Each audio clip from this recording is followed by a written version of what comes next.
2008. Sani kiwinjo report makama ma ogol kod Kofi Annan Foundation, nikech wang'eyo ni Kofi Annan ema ne en achiel kuom jogo manobire pachoka maneno ni kwe oduoge piny Kenya tok rochruok e yiero. In korka kori, in kaka ja Kenya, Judy, kiwinjo report makama, bende nitiere kaka omiyi wasiwasi moro kose?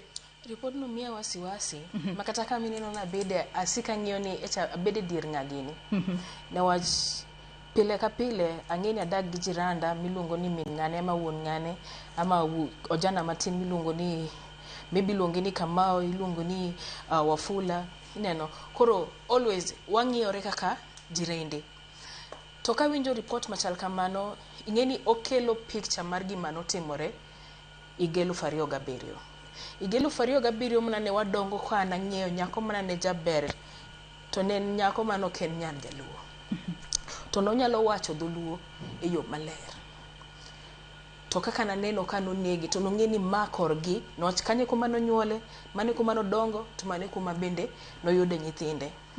To ne wach gimoro achiel noduogo motuch, ni ji dhao, wan jo A to wan jo B.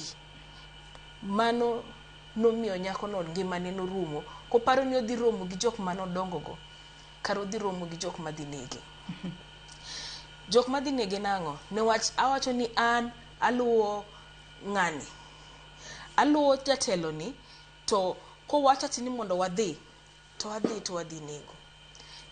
Mae miyo mondo, like, kata ka bedo kar kae to an like anytime mineno kiwuotho, igombo ng'iso nyawadu ni kaka ineno wabedo kar kae ka wan community, ka nyuol achiel, be wanyalo maintain bedo kamae ka nyuol achiel. Niwach sami neno ni wadhaw ne jok mineno ringo e chopa ka, wane mwanegore. Sami neno ni wadhaw ne jok mineno bedo piny e parliament kar kachacha, wane mwalal. Niwach pile ka pile ka tuo, tine minyalo manyo gari matera e hospital. Koka nyalo winjo dhok mang'ane cha wacho, tine minyalo lokona mondo mi wawinj kaka wanyalo wuoyo. Kawa koro waloko ni koro ma wadwa dhaw ne ng'at ma wane mwamiyo telo, kendo wane mochak wadhaw ne wach ongiso ni mondo wadhaw. Neno mano ok en adab. Constitution noselos motati ni power belongs to the people. Onego waparre kendo, wan wan gi teko mar wacho ati ni ok wadhi dhaw. Wan wan gi teko mar wacho ati ni ok idhi tuowa. To mane gima onego bed ni sani walando. Wach lando mar ni loyalist, wach lando mar ni anane e kikundi mar jatelo machal kamae, ma e gima lalowa kaka oganda.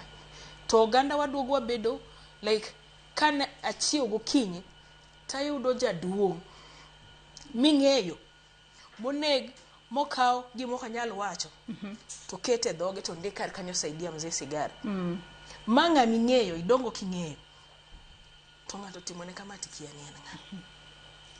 Mano luor ma pod duogo maki, makata kichiew gokinyi ama iduogo gotieno, iluor ni jogi dhi miyo wadhi dhaw kendo. To mana kaka iwacho ni en luor makoro wantiere godo, ka koro chich osechako